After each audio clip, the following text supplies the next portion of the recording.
Madame, monsieur, bonjour et bienvenue dans les Alpes où la neige est tombée, mais pas seulement de la neige naturelle, également la neige artificielle. Les stations de ski qui disposent de ces installations ont commencé à turbiner, comme on dit. L'objectif est en effet de refroidir les sols et former déjà une sous-couche qui permettra aux clients d'avoir des pistes skiables dès le début de la saison. L'enneigement artificiel se généralise dans les Alpes françaises, ce qui n'est pas sans faire grincer quelques dents, notamment chez les écologistes, surtout quand il est subventionné par de l'argent public. Alors comment s'adapter au réchauffement climatique? Comment améliorer sans cesse le produit ski, générateur de toute une économie? Pour répondre à ces questions, nos invités, Emmanuelle Georges, directrice de l'unité développement des territoires montagnards à l'IRSTEA. L'IRSTEA, c'est l'Institut national de recherche en sciences et technologies pour l'environnement et l'agriculture. Vincent Rolland, député Les Républicains de Savoie, coprésident de Savoie-Mont-Blanc Tourisme. Puis Guillaume Gontard, sénateur de l'Isère, membre du groupe CRCE au Sénat, communiste, républicain, citoyen et écologiste. Bonjour à tous. Un mot d'abord sur le contexte général. Est-ce qu'on peut dire que cet hiver 2017-2018 est crucial? On vient d'enchaîner 3 hivers difficiles, notamment le dernier, avec des chiffres en baisse, des chiffres d'affaires en baisse de moins 20% dans certaines stations. Alors, est-ce que certaines stations sont en danger si l'hiver se passe mal? Qui veut répondre? Emmanuelle Georges. Oui, je pense qu'on peut dire que sur la base des dernières années, il y a un certain nombre de recrudescences d'hiver difficiles qui, par rapport à certaines stations et leur modèle économique, sont véritablement délicats pour eux. Donc une nouvelle année éventuellement difficile avec, par exemple, des stations qui sont, je pense à une dans les Bauges, en procédure de sauvegarde. Donc c'est des questions qui se posent réellement.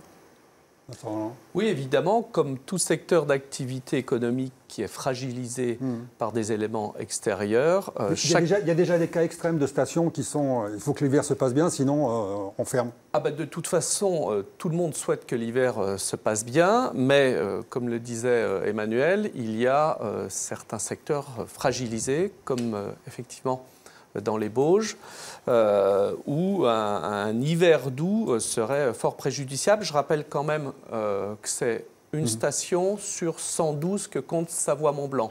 Donc on voit aussi qu'il faut, entre guillemets, relativiser, même s'il ne faut pas nier le phénomène.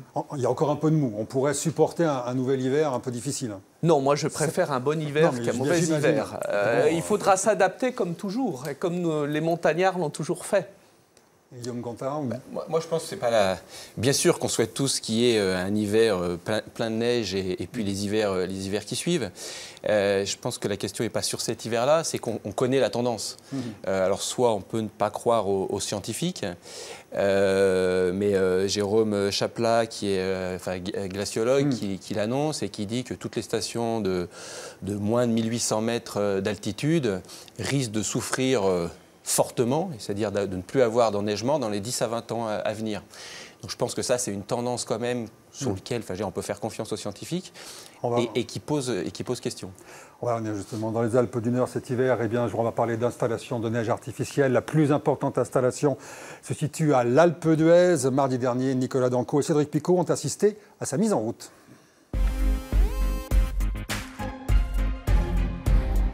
Les premières gerbes d'une nouvelle installation. Pour les professionnels, l'image est symbolique et mérite d'être captée.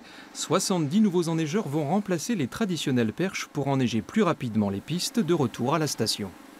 C'est des enneigeurs qui nous permettent de produire 3 fois plus qu'une perche classique dans un créneau de température de l'ordre de moins 3, moins 4 degrés. On est sur des enneigeurs comme ça dans des productions à l'heure d'environ 15 mètres cubes, quand une perche peut produire à peu près 5 mètres cubes. Ce n'est donc pas une extension du domaine enneigé artificiellement, mais une modernisation de l'équipement pour assurer aux clients dès le début de l'hiver une garantie de ski. La consommation d'eau reste stable. Sur le domaine de l'Alpe, on produit annuellement autour de 250 000 mètres cubes. Demain, on aura une production qui sera équivalente, mais qui sera faite complètement sur le mois de novembre. Avec la succession d'hivers en manque de neige naturelle, la production de neige de culture apparaît encore plus déterminante pour l'industrie des sports d'hiver. Chaque année, les investissements augmentent. On investit 300 millions d'euros chaque année, c'est-à-dire un quart des recettes de remontée mécanique. C'est une activité extrêmement capitalistique. Plus de la moitié va à la remontée mécanique. Et aujourd'hui, vous avez de l'ordre de 14%, c'est-à-dire c'était plutôt 30 millions d'euros. Aujourd'hui, c'est plutôt 50 millions d'euros qui va à la neige de culture. Un enneigeur ventilateur coûte 50 000 euros. L'Alpe d'Huez couvre aujourd'hui 30% de son domaine skiable en neige de culture. À ce moment-là, l'enneigement artificiel est obligatoire pour une station de ski? La neige de culture permet de conforter une activité et permet d'engager une saison dans les temps, comme nous venons de le voir ici à l'Alpe d'Huez. 30% du domaine enneigé. Je rappelle que nos concurrents autrichiens, italiens sont à 60-70% de neige de culture et pour autant, ils sont passés devant nous pour certains en termes de fréquentation. Donc vous voulez dire qu'il faut continuer et aller encore plus loin en neige de culture? Moi, j'assume mon penchant pour la neige de culture. Le département, avant même la région Auvergne-Rhône-Alpes, finançait des installations de neige de culture. C'est 120 000 emplois. 120 000 emplois. Alors évidemment, le tout ski, c'est fini, mais sans le ski, tout est fini. Il faut travailler à d'autres produits, mais pas en substitution, en complémentarité. Et puis nous verrons effectivement si à un moment donné, ces produits-là prennent le pas sur la neige en tant que telle. Mais aujourd'hui, un vacancier l'hiver, quand il vient en station, 8 sur 10 veulent skier. 8 sur 10. Guillaume Gontard, qu'est-ce qui vous gêne dans la neige de culture? Je rappelle que lors du congrès de l'ANEM, vous avez co-signé une motion qui dénonçait cette politique de fuite en avant, entre guillemets. D'abord, moi, c'est pas anti-canon à neige ou quoi que ce soit. Moi, pareil, vous reconnaissez que c'est nécessaire quand même? Bien sûr, sur certaines zones de liaison, là on a montré l'Alpe d'Huez, les deux Alpes, je dirais que je ne m'inquiète pas trop pour ces stations-là. Je pense même qu'elles n'ont pas forcément besoin d'argent public pour pouvoir fonctionner. Moi je l'ai dit au début, je m'inquiète sur toutes les stations de moins de 1800 mètres d'altitude, sur lesquelles on leur propose un développement qui me semble va à contresens de ce que, je dirais, l'ensemble des scientifiques disent et de ce qu'on voit. On sait qu'on a un réchauffement climatique, on ne peut pas le nier. Et donc, il va falloir vraiment prendre les mesures et que de vouloir comme ça produire de la neige et qui va impacter durablement les communes, parce que même si c'est subventionné à 60 à 70%, il reste 30% à la charge de ces communes qui sont déjà largement endettées, qui vont s'endetter. Et moi, c'est ce qui m'inquiète, c'est qu'on les emmène vers je voudrais rester sur l'enneigement artificiel avec les arguments qu'on entend, notamment sur l'utilisation de l'eau. Aujourd'hui, est-ce que la neige de culture pompe trop d'eau? Est-ce qu'elle utilise justement et elle impacte le milieu environnemental? Emmanuel Georges, est-ce que des études ont été faites là-dessus? Alors, les études sur la consommation d'eau, elles datent. Le dernier rapport, c'est le rapport de Michel Badré en 2009, qui avait une vue assez large. Je pense qu'aujourd'hui, il faut rentrer dans des analyses beaucoup plus territorialisées par territoire, puisqu'on sait que dans certains territoires, les problèmes d'eau, de ressources en eau, sont encore pas flagrants. Dans d'autres types de territoires, la ressource en eau pose question pour la production de neige de culture. Je pense au milieu karstique, par exemple, et aussi des territoires comme autour de nous, à Grenoble, où la concurrence entre usage production de neige, usage eau potable, où l'agriculture est quand même importante. Parce qu'actuellement, on est dans une période critique, on est dans une période de sécheresse. La préfecture de l'Isère, d'ailleurs, vient de publier un arrêté de sécheresse renforcée. Vous ne pouvez plus pomper dans les nappes. Très clairement, je ne voudrais pas qu'on laisse penser que les gestionnaires de domaines skiables sont des gens irresponsables et irrespectueux de l'environnement. Je rappelle qu'une installation de neige de culture, pour qu'elle fonctionne, il faut des autorisations administratives. On ne se lève pas un matin en disant « tiens, je vais faire de la neige ». Tout ça est extrêmement encadré, extrêmement réglementé. Pour répondre à mon collègue parlementaire, 1 euro investi en neige de culture produit 7 euros de recettes. Donc on voit bien la nécessité qu'il y a à maintenir et développer le réseau de neige de culture, faute de quoi nous aurons une économie, une industrie, puisque le tourisme d'hiver, c'est une industrie, comme on a de l'industrie de lourd, des industries automobiles, qui d'ailleurs ne concernent pas que les emplois sur les sites touristiques. Demain, il n'y a plus de neige, il n'y a plus de stations de sport d'hiver. que vont devenir Rossignol, implanté tout près de Grenoble, Pomagalski ou d'autres industries. Donc c'est tout ça aussi qu'il faut prendre en compte, et en ayant évidemment un œil rivé sur l'environnement et l'évolution des activités. Je vais juste faire voir un exemple d'enneigeur moderne, puisqu'on parle aussi d'agrandir les espaces, mais aussi on peut améliorer les matériels. C'était une expérience qui a eu lieu à Châtel, où on a testé une nouvelle usine à neige, coût 400 000 €. Les explications de Serge Verrette et Marion Feutry. 6 degrés ce matin à Châtel, autant dire que les canons à neige ne tournent pas encore. Seul, au fond de la vallée, un simple tuyau de PVC semble se moquer du soleil. Il sort de ce tube un peu moins de 100 mètres cubes par jour, de ce qui ressemble plus, il faut bien le dire, à de la glace pilée qu'à de la neige. Le système est simple, l'eau, puisée dans la retenue collinaire, est transformée en glace dans cette sorte de grand congélateur. Broyée, elle ressort en copeaux qui trouveront leur utilité dès que possible à des endroits précis de la station. Guillaume Gontard, voilà une solution pour lutter contre le réchauffement climatique en moyenne montagne. Oui, si c'est vers ça qu'on veut nous emmener, moi je m'inquiète un peu. À Dubaï aussi, on fait de la neige. Donc, je veux dire, est-ce qu'on va rentrer en concurrence avec Dubaï? Moi, je suis d'accord avec mon collègue sur ce qu'il disait tout à l'heure. Effectivement, on a un certain nombre de maires, de petites stations, de stations de moyenne montagne qui s'inquiètent, et parce qu'effectivement, il y a de l'économie derrière, il y a des emplois derrière. Et à partir de là, comme je disais, moi je pense qu'il faut être pragmatique. Il faut voir les choses. On a un réchauffement climatique. On sait que on aura certainement moins de neige. Moi, j'espère me tromper. Je veux dire, je serai le premier heureux si, dans 10 ans, on peut continuer comme on fonctionne maintenant. Alors là, franchement, je dirais bravo, et je serais très heureux de m'être trompé. Je ne pense pas que ça soit le cas.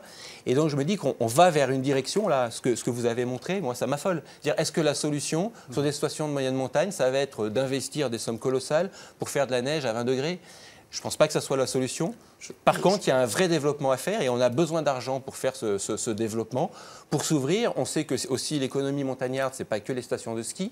On sait que l'économie fonctionne aussi bien l'été, et que sur l'Isère, par exemple, on dégage plus de dividendes sur l'ensemble des territoires de montagne que dans les stations de ski. Avant que vous répondiez, Vincent Rolland, juste une précision, Emmanuel Georges. Vous avez fait des études, vous, sur les viabilités des stations en fonction justement du domaine skiable.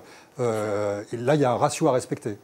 Ce qu'il y a, c'est qu'on a calculé un indicateur de viabilité d'un domaine skiable qui est représenté par le fait d'avoir 30 cm de neige au sol pendant au moins 100 jours pour qu'un domaine skiable soit viable. Donc ce qu'on est capable de faire aujourd'hui à RSTA avec Météo France, c'est d'avoir des indicateurs de viabilité sur la période passée, donc depuis 1958, et de pouvoir, et on commence à le faire pour le département de l'Isère, à calculer ces indicateurs de viabilité en prospective en fonction des scénarios du GIEC. Donc ça, ce sont des éléments d'aide à la décision pour les opérateurs.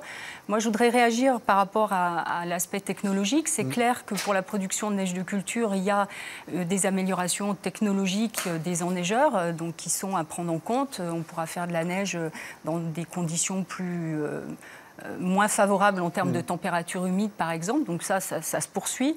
L'enjeu pour les opérateurs, il est de bien démarrer la saison. Et c'est là où le changement climatique se voit. C'est-à-dire qu'on a une grande variabilité entre les saisons d'hiver et une variabilité au sein d'une saison lambda.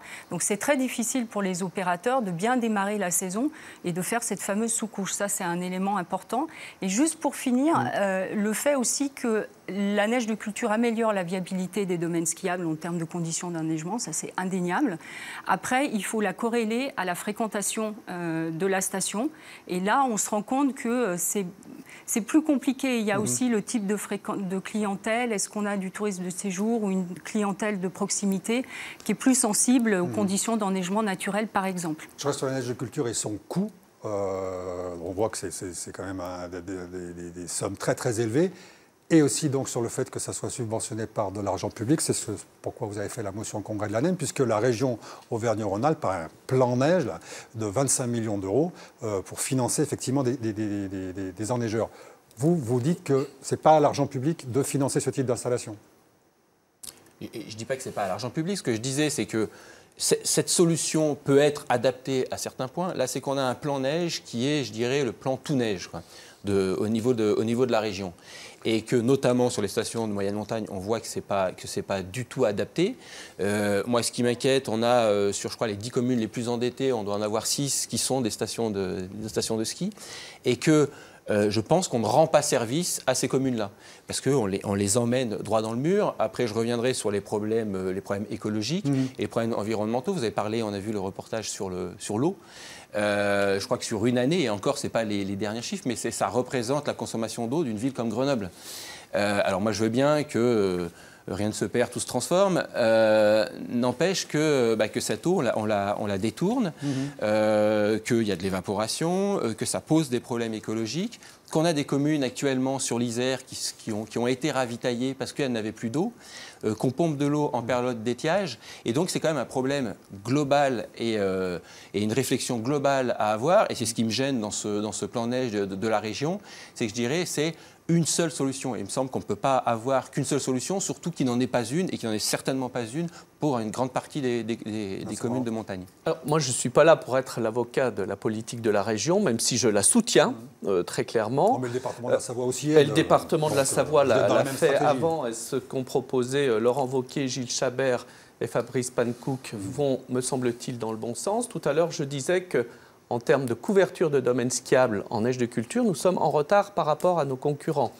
Eux aussi ont bénéficié d'argent public et eux nous sont passés devant en termes de journées skieurs. Donc il ne faut pas être naïf. C'est une économie et une industrie majeure pour Savoie-Mont-Blanc et Auvergne-Rhône-Alpes, et que nous soyons accompagnés, que les opérateurs soient accompagnés, ne me choque pas. Après, je crois que ce n'est pas les uns contre les autres et ce n'est pas de cette manière-là qu'il faut aborder le sujet. On peut très bien conforter l'hiver et puis on peut aussi s'atteler au développement du tourisme l'été en montagne qui, je le répète, se porte moyennement bien. Et en tout cas, c'est là-dessus, par exemple, que Savoie-Mont-Blanc va faire porter des efforts. Utilisons effectivement les évolutions du climat. Allons rechercher ce qu'attend de nos clientèles pour s'adapter et leur offrir une expérience unique à la montagne. Alors le réchauffement climatique, on en parle évidemment énormément, il se voit particulièrement sur les glaciers. Celui des Deux Alpes cet automne n'a pu ouvrir à la Toussaint comme traditionnellement. Comment alors ont réagi les clients venus pour skier? Florine Heba, Dominique Sommet. Des vacances de la Toussaint sans ski, ici, c'était du jamais vu depuis la fin des années 70. Dure réalité donc pour les skieurs, mais le manque de neige n'est pas une fatalité pour tous. Les VTT sont venus en force, attirés par la bonne aubaine. Remontée gratuite pour tous. On est venus pour le ski, oui. Alors, c'est comme ça, il faut faire avec. ça se passe comment là, le week-end? Parfait, parfait. Il fait un peu froid, mais nous on s'amuse toujours, quoi. Du coup, du sport et du fun avec le VTT de descente. Mais les vacances sans ski, c'est aussi l'occasion de varier les loisirs et de prendre un bol d'air en famille. Globalement, la clientèle s'adapte. Finalement, on se promène. On se promène sous le soleil, c'est agréable aussi. Pas trop déçu? Non, on passe un bon séjour. Mais Georges, dans les études que vous faites sur ce réchauffement climatique, on dit plus 2 degrés à 2020, je crois. Et, donc vous avez fait des études. Combien il restera de stations en 2020? Alors ça, c'est une question qu'on me pose souvent. Il y a eu des études dans les années 2000 qui ont conclu à une disparition assez drastique du nombre de stations, mais en étant uniquement sur une prise en compte de l'altitude et des effets de la perte de neige. Je pense qu'il faut aller au-delà et aujourd'hui, il faut prendre en compte les caractéristiques locales de topographie, d'orientation des domaines skiables, voire de micro-climat. Notamment l'altitude, c'est quoi l'altitude critique Alors, on parle souvent de 1500 mètres d'altitude, mais pour autant, dans la catégorie de ce qu'on appelle les stations de moyenne montagne, je pense qu'il faut rentrer un peu plus finement. Ça, c'est un travail à mener pour éviter de mettre dans le même paquet, finalement, la moyenne montagne, parce qu'elles ne réagissent pas du tout de la même manière, pour des raisons d'abord je dirais, d'enneigement déjà, et puis ensuite de caractéristiques de leur modèle économique beaucoup plus global, avec des stations de moyenne montagne qui ont déjà développé de la diversification depuis très longtemps. Et donc je pense qu'il faut vraiment aller au-delà. Moi, je pense que c'est vraiment important, au-delà du message « station d'altitude se porte bien » et les stations de moyenne montagne vont péricliter. C'est beaucoup plus compliqué compliqué que ça. Ah bon, parce que je vais poser une question très simple à Vincent Roland. En dessous de 1500 mètres, c'est pas besoin d'équiper ou d'aider des stations à s'équiper en canot à neige. Je crois, et je partage ce qu'a dit Emmanuel Georges, c'est pas comme ça qu'il faut voir les choses. Ça dépend de la structure de la station, ça dépend de l'exposition et ça dépend du massif dans lequel on se trouve. Il y a des massifs plus enneigés que d'autres. Et si vous avez une station complètement au sud, évidemment que cela va poser des problèmes accrus. Il faut... avance rapidement. Je voudrais que vous répondiez à Guillaume Gontard sur cette évolution nécessaire aujourd'hui des stations de ski. Est-ce que ce mouvement est enclenché ou est-ce que vous restez, vous, arc-bouté sur cette obligation de ski? Je reprends ma maxime, le tout ski c'est fini, mais sans le ski tout est fini. Les stations ne nous ont pas attendus pour s'adapter. Moi j'avais fait un rapport parlementaire auprès du Premier ministre il y a 11 ans maintenant, qui justement concluait à faire aussi évoluer l'offre dans nos stations pour qu'il y ait, au-delà du seul ski, parce qu'on pratique sur une journée moins longtemps le ski. Et il faut occuper le vacancier quand il y a du ski ou quand il n'y en a pas. Et donc, il y a eu une offre très élargie depuis bien longtemps. Je pense juste que l'exemple de la station des Deux Alpes était intéressant, c'est-à-dire qu'une fois sur place, les clients sont contents parce que la diversification a déjà été enclenchée depuis plus de 15 ans pour leur offrir plein d'autres activités. Par contre, il faut arriver à les faire venir. Et c'est là aussi où, par rapport au modèle des stations de moyenne montagne, c'est d'arriver à avoir ce réservoir de clientèle dans de bonnes conditions d'enneigement et d'offres d'activités. Vous avez une stratégie de reconversion des stations de ski? En fait, je suis très content d'entendre ce discours, en fait. Parce que c'est exactement ce qu'on dit. C'est-à-dire qu'on a un plan neige qui est sur les canons à neige et avec beaucoup d'argent et aussi beaucoup d'argent en fonctionnement, et qu'on voit bien que sur un certain nombre de stations, il va falloir se reconvertir. Effectivement, comme vous le dites, elles n'ont pas attendu les politiques pour se reconvertir. Pour beaucoup, elles ont fait et elles ont entamé cette reconversion, souvent. Mais pour vous, quels seraient les axes de reconversion? Quel est le problème? C'est qu'effectivement, cette reconversion demande à la fois de l'argent, demande de l'accompagnement, de l'ingénierie, pour accompagner vers cette reconversion. Et on voit bien que la politique régionale va à l'inverse de ça. On avait les espaces valléens, hein, qui est un contrat avec l'État, la région et l'Europe. La région se retire petit à petit ça, alors que c'était réellement le but de travailler à l'échelle d'un massif et pas que sur les stations de ski, sur l'ensemble du territoire montagneux. Concrètement, on fait faire quoi au touriste qui vient un hiver quand il n'a pas de neige? Alors après, moi je ne dis pas que c'est facile. Moi, je n'arrive pas en disant il y a une solution et on va tout régler. Justement, c'est ce qui me gêne avec la solution tout neige, c'est qu'on fait croire une solution. Moi, je ne crois pas aux solutions miracles, ça n'existe pas. Je pense qu'il faut juste être encore une fois pragmatique, voir les choses. Effectivement, on va avoir moins de neige. Effectivement, il va falloir se reconvertir, il va falloir travailler autrement. Quand je disais que en face, en concurrence, on a Dubaï, donc on ne va pas aller vers ça. Donc il faut trouver d'autres façons de faire. Et ça, justement, ça demande de l'accompagnement. Et moi, je souhaiterais plutôt que la région réfléchisse à ça et accompagne les stations vers cette réforme. Évidemment, des gens qui veulent réagir. Je pense que la question de l'avenir, c'est de trouver les modèles de développement. Il n'y en a pas un unique pour l'ensemble des stations. Il faut les trouver en avançant, donc par la diversification. Ça renvoie aussi à les autres ressources que le territoire peut avoir en agriculture, en artisanat ou en d'autres aspects. Donc, et voir les complémentarités. Et puis, c'est la question, dans le cadre de la loi NOTRe, de la place du tourisme à des échelles beaucoup plus vastes que simplement l'échelle de la station. Et c'est les intercommunalités, et de réfléchir à ces échelles-là et la place et la complémentarité entre les stations. Vincent, qu'est-ce qu'on développe alors pour remplacer le ski? L'offre est pléthorique, si j'ose dire. Vous avez des découvertes à la ferme, des découvertes environnementales, vous avez de l'aqualudisme, vous pouvez avoir du VTT comme on l'a vu aux Deux Alpes. Enfin, je ne vais pas en faire la liste parce que l'émission... Ça ne va pas faire les millions de journées skieurs. Ça ne fera pas les millions de journées skieurs, mais c'est aussi pour ça que les montagnards et les acteurs ont fait le choix de s'adapter. C'est aussi pour ça que nous, du côté de Savoie-Mont-Blanc, nous regardons la fenêtre de l'été pour essayer de redonner à cette saison un peu plus d'activité touristique que ça n'est le cas aujourd'hui, et que les choses peut-être pas s'équilibrent parce que l'hiver produit beaucoup plus de recettes et de chiffres d'affaires. Sur Savoie-Mont-Blanc, les sports d'hiver, c'est 6 milliards d'euros. On ne peut pas se passer de 6 milliards d'euros sur notre territoire. Pas le cas sur l'Isère, hein, du coup. Et évidemment, malgré cela, nous faisons évoluer l'offre. et essayons de développer la saison d'été. Rapidement. Non, je disais que ce n'est pas le cas sur l'hiver, parce qu'on voit que le chiffre d'affaires est quasi équivalent entre l'été et l'hiver sur la période d'hiver, sur l'ensemble du secteur montagne. Il y a urgence dans cette reconversion? Alors, cette reconversion, elle est, je ne sais pas si on l'appelle reconversion, en tous les cas évolution, elle est engagée depuis plus de 15 ans. C'est-à-dire que la région, ex-région Rhône-Alpes, sur les questions d'adaptation au sens large... Est-ce qu'il faut le faire rapidement parce qu'on peut avoir des catastrophes je pense que pour certaines, il y a des problèmes effectivement urgents. Et moi, l'urgence, je pense, c'est vraiment de vraiment faire du sur-mesure. Ça sera le mot de la fin, Emmanuelle Georges. Je vous remercie beaucoup à tous d'être venus sur notre plateau. Je vous donne rendez-vous la semaine prochaine où Dimanche en politique sera grande région, justement. Bon après-midi à tous. On reste en place parce que